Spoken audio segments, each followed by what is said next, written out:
Bismillah, alhamdulillah, salatu wassalam ala rasulillah wa ala alihi wa sahbihi wa wala. Donc pendant ce mois béni, le mois de Ramadan, nous avons commencé la dernière fois donc une série sur les conséquences des péchés. Ces conséquences, donc nous avons dit qu'il était très important de les connaître afin de reconnaître la conséquence. Lorsque je commets un péché, si je reconnais la conséquence, cela va me pousser à me repentir. La première conséquence des péchés, c'est la privation du savoir.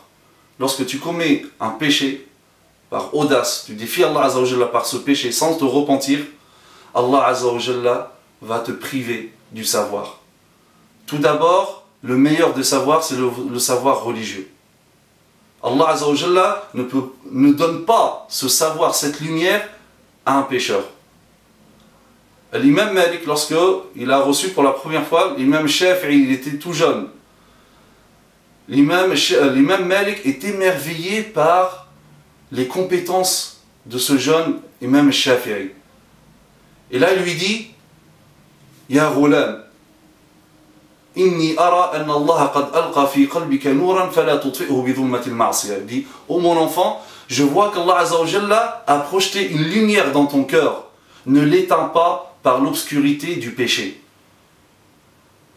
Une fois, toujours ce imam Shafi'i, qui était réputé par sa rapidité de mémorisation. Il lisait une page, il mémorisait directement. Une fois, il a eu du mal à retenir. Donc il a été voir son cheikh qui s'appelait Waki'.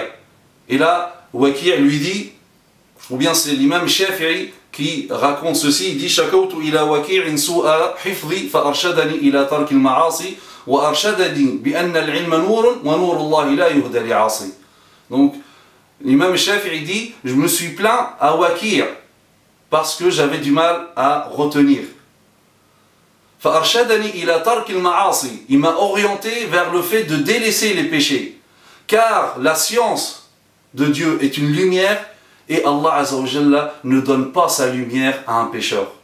Et c'est vrai aussi pour toutes sortes de sciences. C'est-à-dire que lorsque tu as bien préparé, lorsque tu t'es préparé pour l'examen et tu as échoué, remets-toi en question, il se peut que ce soit un signe. Il se peut que ce soit à cause de tes péchés. Je ne dis pas que à chaque fois que je ne réussis pas un examen, c'est forcément le péché. Ça ne va pas dans ce sens-là. Mais si tu as fait un péché, ça peut avoir une influence sur tes résultats, car Allah Azza wa Jalla ne donne pas sa science, que ce soit religieuse ou profane, à un pécheur, notamment le croyant, parce que c'est une miséricorde. C'est parce qu'il va se remettre en question. Donc si tu as échoué, remets-toi en question. Il se peut que tu as désobéi à Allah Azza wa Jalla.